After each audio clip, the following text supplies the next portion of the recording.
We are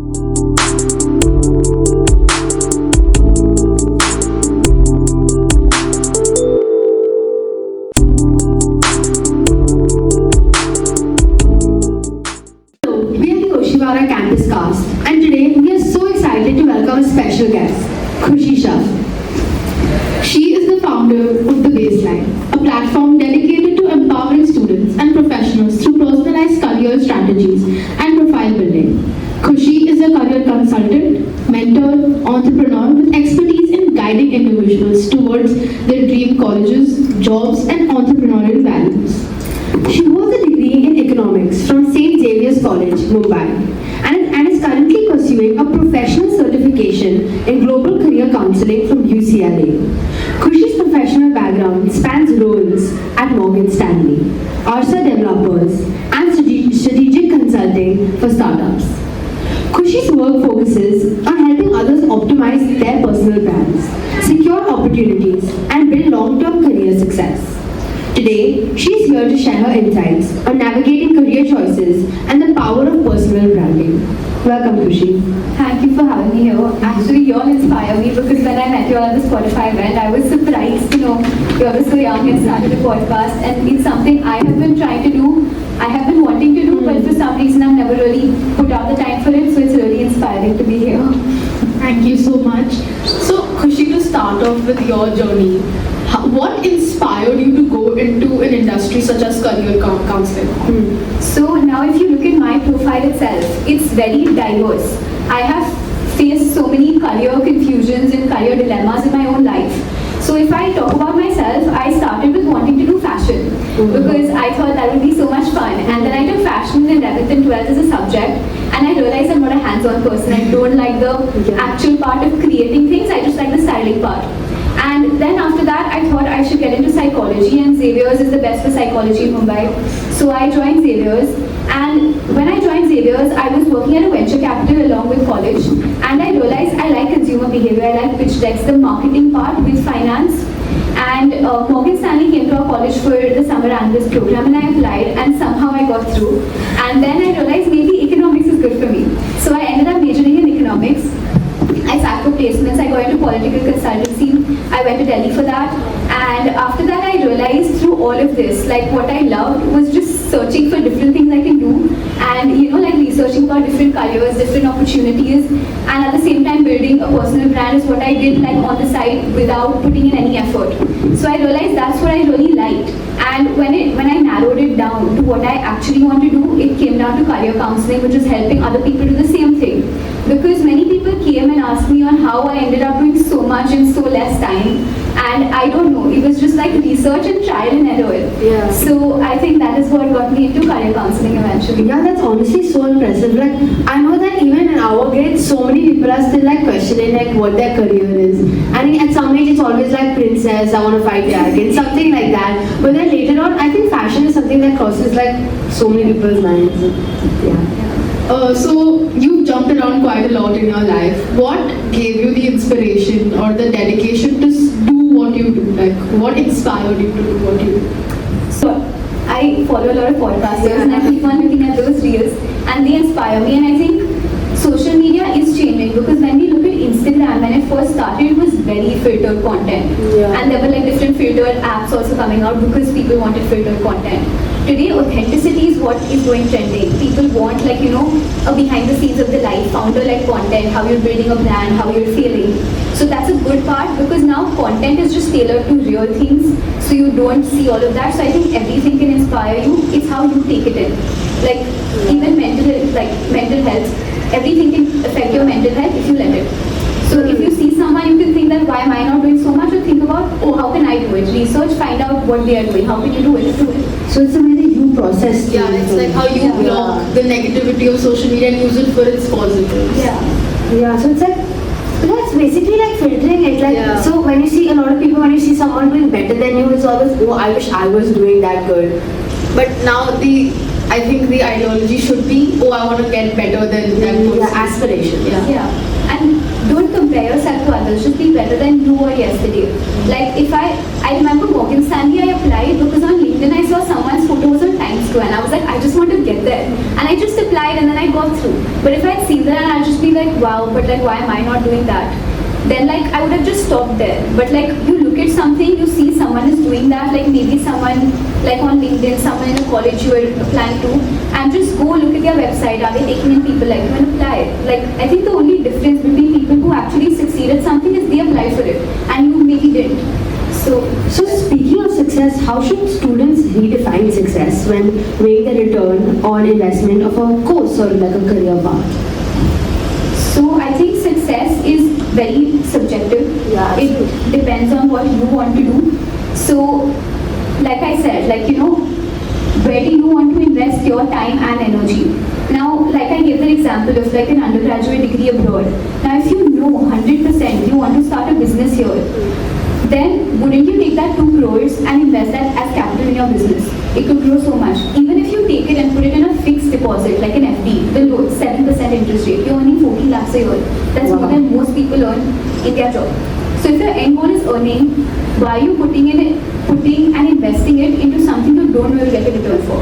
If you get into an IIT team or top college, you will get a return because the contacts you make are great. But there are people who are going to universities I've never heard of, universities who just marketed themselves without seeing the placement rate, who has come out of that college. So I think when you're deciding success and where you want to apply, look at what you want to do. Go backwards. Like, And okay, is it matching Yeah. what the college is offering? yeah, like see, I want to become this person. Go research about the people who are there. See what they have studied. See what colleges they went to.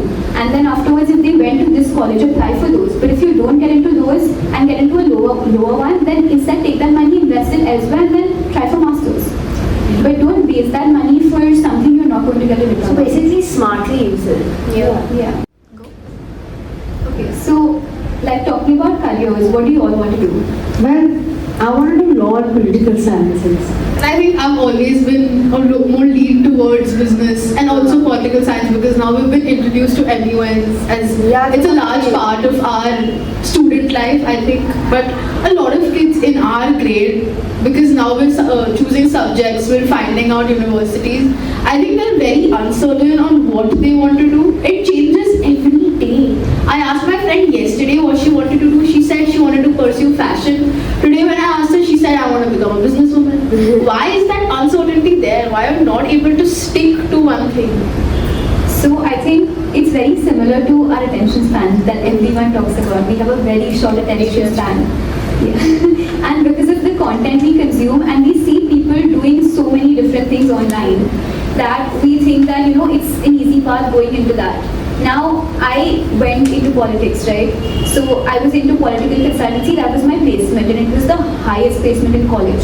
So I went and I came back after the boot camp ended because I realized politics isn't what we think it is. It was one of the best experiences I've had, but I realized it's not what I want to do. So what you realize after a point is you have to try, which is why I think you should start working at a very young age.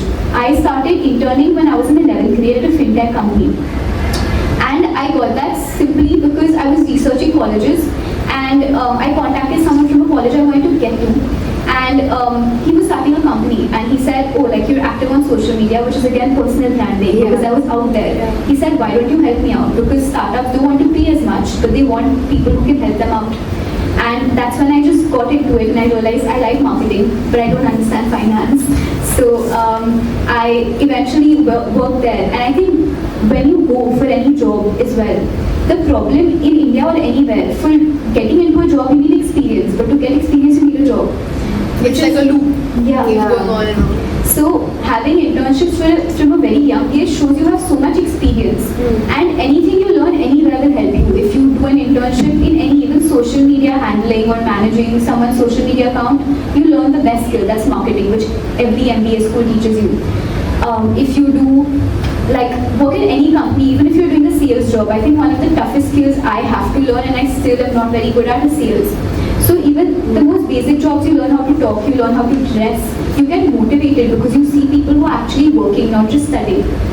Yeah, during the summer break, I'm 13 and during the summer break I had actually done an internship with like a movie writing company type of thing called Triad. So Because I always love writing stuff, so writing is what I would get into, and I decided, and I realized that even though I love it, it's not what I want to do. So the experience kind of tells you more about it. It gives you an idea of what it actually is, not just the cover, but the inside content of the book. So actually, I wanted to ask you, someone I know, he has changed subjects at least 5 times. He's gone from chemistry to EV, and God knows what he's doing. But the thing is, right? Do you think that subject selection really impacts our jobs? So it doesn't impact your job, but it does impact what you study in undergraduate, Yeah, absolutely. right? Because you can't get into certain courses if you don't have certain subjects. I wanted to do psychology, but I didn't take biology in my 11th, 12th. So I would get a BA, not a BSc. And Mumbai didn't have a BSc, now NMIMS has started one for psychology. At the same time, I didn't know for architecture you needed physics and chemistry. So there are certain things, certain subjects where you need certain courses. And even if I didn't take maths in 11, 12, but I had maths again in undergraduation. And that time it was tough for me because I didn't have a base, so I had to build that base. So it's good to have certain core subjects that will help you with the path you want to get into. So basically, having a rough idea helps you choose your subjects better.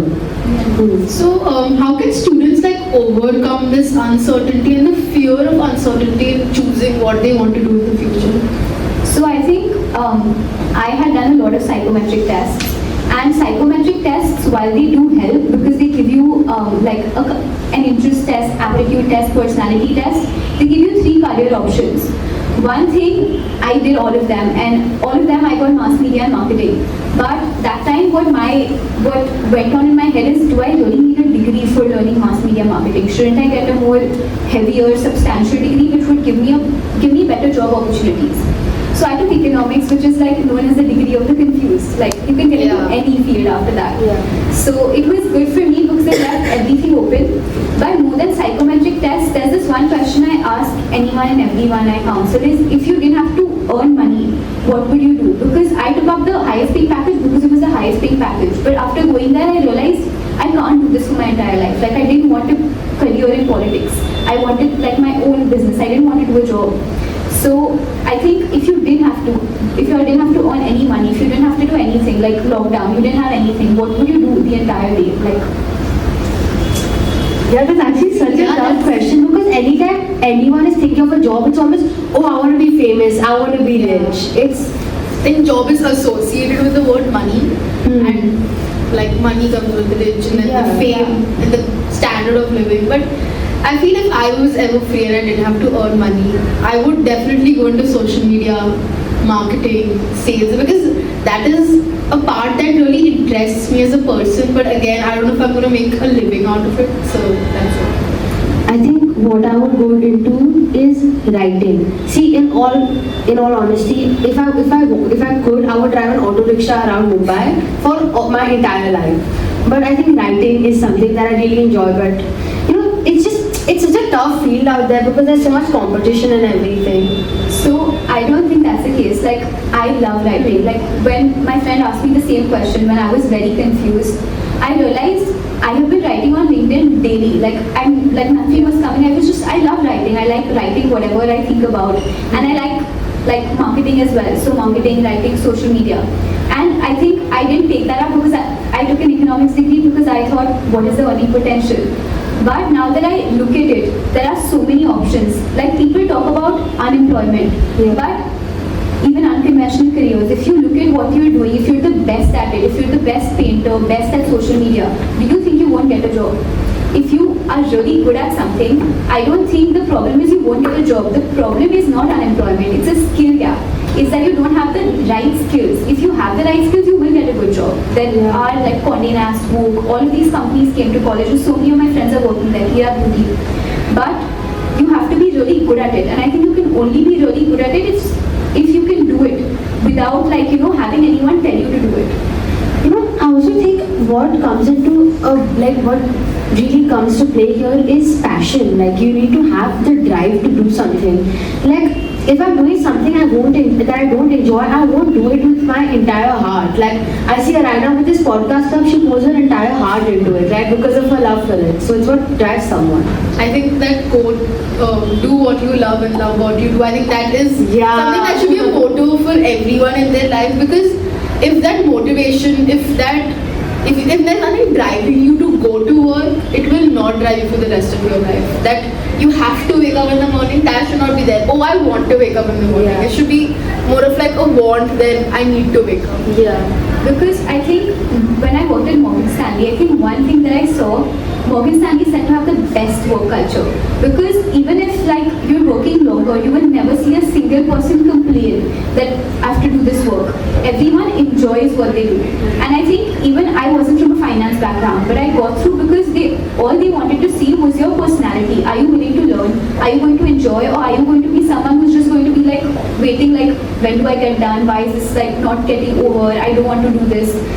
So I think work culture matters a lot, and that good work culture can only be there when you like doing something, because you won't get tired of doing it. So basically, work ethic and passion go hand in hand. Like my grandfather, my father, whether they are sick, whether it is snowing, whether it is raining, they will always find a way to go to work and do their job. So, yeah. Even for my father, it's the same thing. He gets sick, next day he's again gone to work. Exactly. I think it's just the motivation that pushes him to go to work.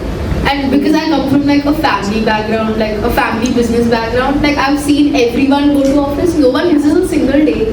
And if they do, they have that guilt that, oh, I didn't go to office. That I think that guilt is there in their mind. That is why it drives them to go to work. And especially in business, if you're doing a job, you're getting a salary at the end of the month. So even if you're not working full day at the job, you work for 5 hours and like, just talk to people the other 3-4 hours, you're still going to get a salary. If you're doing a business, unless you're passionate, you're not going to work that much because you're not getting a salary. So unless you don't put in that much effort, you're not going to earn that much. So you have to love it, or else after a point you'll just get tired and give up, which is why most businesses fail.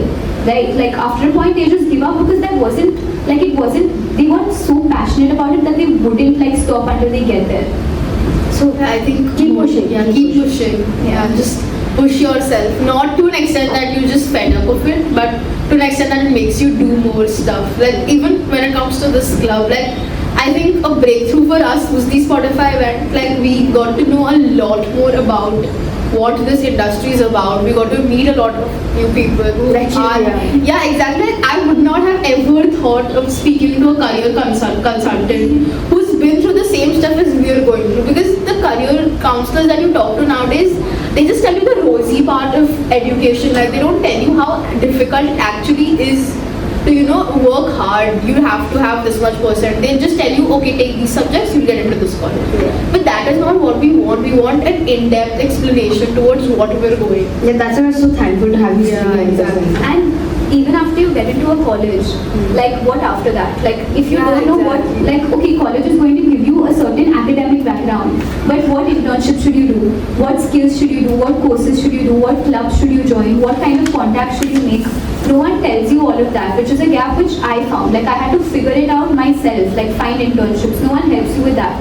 And I think the concept of career isn't getting into a college. Like your career starts after you get into after college. you get like the job part, the employment part is what a career is. Career counseling, I feel like, is when students think about it, or young people think about the people who need to be career counseled, it's always helping us get into a college. But in reality, isn't it a lot more about getting into a career that you truly love? Yeah, because even after college, you're still confused. You're still changing your major.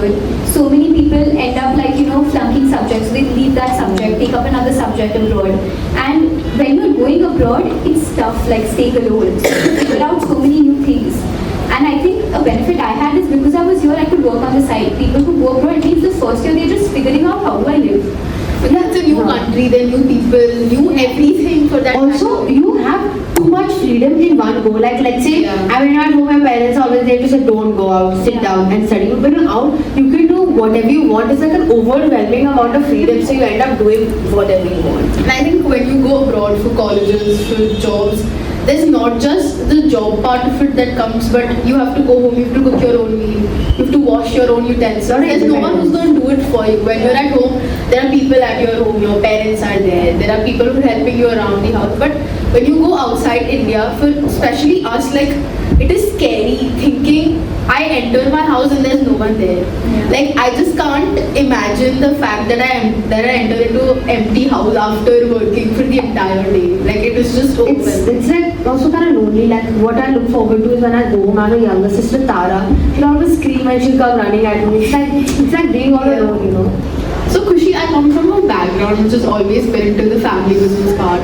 Like I feel when I grow up, I want to become like my dad, like my grandfather. I think that's always, I think it's been a part of what we decide. Like I've always thought of, like my dad also is a stock market broker, but I want to become a stock market broker. I think that just comes to you. It kind of happens subconsciously Yeah. because you say, oh, I want to be like my dad when I grow up. I want to be like my mom when I grow up. Like that. So, what do you think, does family and your family influence actually make an impact on what you do with Like to what extent? I think it definitely does because for me it did.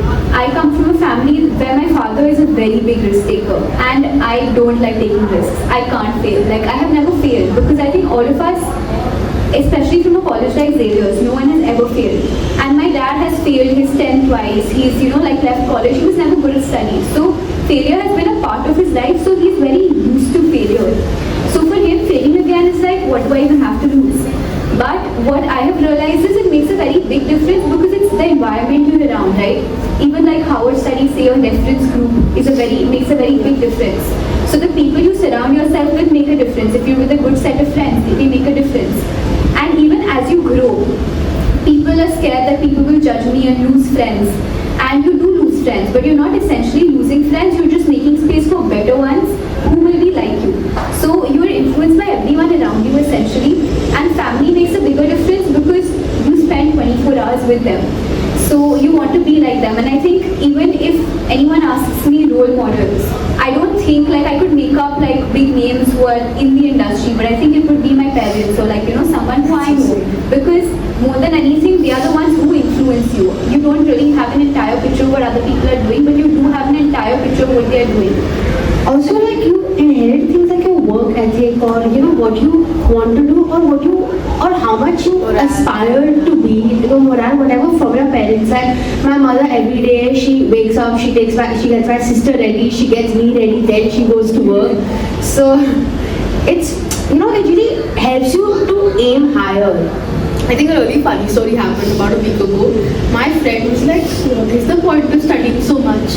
But in the future, I just want to become like my dad. I'm like, listen, you need to understand the education that you're doing might not help you, but the hard work and the energy you constantly put in to score in exams, to study, I think that is what will help. That hard work, that persistence, like the nature, that consistency. So after practicing your subject, it's like practicing hard work. Yeah. So because she had a friend who influenced her into studying harder and actually focusing on what she was doing, I think that is why she scored pretty well this time. Otherwise, she like, how does it matter? Like get it. Yeah, like forget it. She's like, I just want to become like my dad. I'm like, to become like your dad also, it takes a lot of hard work. Even he has put in his set of hard work, his set of hardships that he's had in his life. So, since you're speaking about you influencing a friend, I think friends, especially when you are our age, especially for students, the people you hang out with, like your friends, really influence what you want to do. Like, let's say you are hanging out with children who also want to be actors, who are very into the film industry, let's go watch Bollywood movies. That also becomes a part of your life. So, in that sense, especially peer pressure might also come into play when you're choosing careers or when you're choosing subjects, right? Definitely. So I think peer pressure is a very big issue because I think if you're surrounded by the right people, they won't be offended if you're saying no for a plan. Because they also know that you have to do something, you'll have your own priorities which won't be going out and partying. But if you're surrounded by the wrong people who aren't doing as much and aren't as motivated, they will be insulted that why is she saying no for a plan. But they won't understand what you are going through because you want to achieve, you have a goal. So I think that will be your first priority. But if you're surrounded by similar people, they won't be offended, right? Because they know that, okay, like she's saying no because I know I have been through the same thing. I will say no when I have other important things to do. So I think that is where friends make a really big difference. And Absolutely. And I think being a teenager and in a school that has people from various different backgrounds, I've seen more than the peer pressure is the pure influence. Oh, my friend chose economics, that is why even I want to take economics. That is the first thing that the teachers also told us. Don't take subjects because your friends are taking them. They told us don't take subjects because your friends are taking it, don't take it because of your favorite teacher. Yeah. No, see, basically what you're think about, I think, is like the long-term impact of it. Because right now you can giggle with your friends in a classroom, or your favorite teacher can be teaching you. But when you go to college, that teacher won't be there. Those friends might not be there. And most of your friends won't be there because no one's going to get into the same university. Everyone's going to be different. Like I'm hardly in touch. Like we have a reunion this December now, and I think I'll be meeting everyone like after so much time, and we've not spoken in years. So they're not going to be there. In the end, it's just going to be you and like 3 to 4 people who you actually care about. And if they actually care about you, it's not that if you're in different subjects, they're not going to keep in touch. If they don't, that means they've never really had like true friends. So actually, what do you think is one thing that has maybe influenced you? What is something that may have influenced you, like when you're in anything, like when you're picking your career or your subjects? So I think for me, I have always been someone who like decides everything based on my priorities. Now it also gets tough because I'm sometimes not very flexible, because for me like my priorities will come first. But I think it comes because it started at a very early age because I was Jain. So I had to say no to a lot of things. Like I went for parties, but I couldn't eat potato chips because I've never eaten potato. So I had to eat that. So I was just like, I can't eat. So I think that taught me that it's okay to say no to like a trend, like a fashion trend I don't like. Like people love sneakers, I don't like sneakers. So these are school shoes. yes, School shoes. so I'm more of like a chappal and heels person. But yeah, so I think it's okay to say no to a trend that people find fashionable but may not like look good on you. It's okay to stand up to a bully because that's your values, and it's okay to say no to like drinking or partying because that's not what you want to do. Yeah, and that's a very admirable quality, and it's a quality that you need to have a lot of courage to possess. And I think more than anything, I think your culture, the religion that you come from, even that has a very strong impact on what you want to do in your life. Because if you come from a culture which is not like that, it doesn't tell you to like work really hard, doesn't show you the dark side of life, then you don't actually get the right experience. Like you said, from Jainism you have that you can't eat potato, you can't eat onion, you can't eat garlic. So saying no to your friend, oh I'm sorry, I cannot eat potato chips, and some people would be like, how does it matter? It's just one chip, it's just one vegetable. But it does affect who you are as a person and what you end up doing in life. It's actually kind of crazy to me that something so small, like let's say your diet, can affect you so much as a person and can teach you so many things. And it's also like just saying no, because when you're like, it's opportunity cost, right? When you're saying like no, when you're saying like no to one thing, you're saying yes to a thing that actually matters. So I think you have to decide what matters to you and then decide things. But also you have to balance it out. You can't become inflexible, like always saying no, then people will stop inviting you, like she's never going to come. So you balance it out, plan it well, but at the same time, if it's a last minute plan, then have your priorities straight. That this is what I had already planned. Like follow your schedule. Like if it's in your mood, if it's not in your mood, follow your plan. So Khushi, I have a question for you. Is kind of like see, so many people say that it does not matter what subjects I have studied. Like my father did not take economics from grade 8 to 10. However, in 11th and 12th he did, and then he majored in that. So to what extent do you say that the subjects that you took helped you become who you are today? So I took very different subjects. I took science and maths till 10th grade. 11th, 12th I did take science and maths. I went into humanities, and I took my optional subject as fashion because I thought I wanted to do fashion, and I love fashion, but that's not essentially, I don't like hands-on work. And then I went on to do maths, economics again, and we had to choose 3 subjects. So I chose psychology because that's what I initially wanted to do. My mother said everyone should know finance and accounting, so I took accounting even though I didn't know maths. And then I was like, I wanted to try economics, so I took economics also, and I ended up majoring in economics. So I don't think your subjects in a college can define you as much as we think it can. People limit themselves thinking that, oh, if I've taken this now, I can't do something else. I think it's on you. It's not the college, it's not the school, it's not the subject. If you want to do something, today you can do anything in any field if you build the skills for it. Because essentially what people are looking at is, do you have the skills, will you be able to do the work?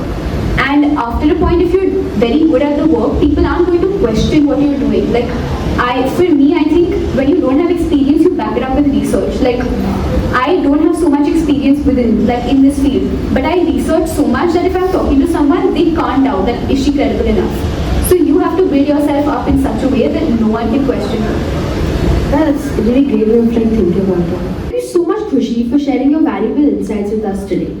From understanding the depths of personal branding to of social media and career decisions.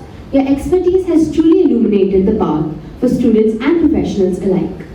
I think because of this conversation, we've gotten a much better Definitely. idea of what we want to do in the future and how to do what we want to do in the future. And from the entire Oshiwara Campus Cast team and the JVCM family, we would really, really be honored to work with you in the future as well. Thank you so much. I think this was great. Like it was my first time as like being invited to a podcast, but I think it was really great talking to you all, and I think seeing your perspective as well made me remind of things I went through myself. So it was really great, and like this makes me realize like how unplanned meetings can just turn into something so Yeah. great and fruitful. So yeah. Thank you so much.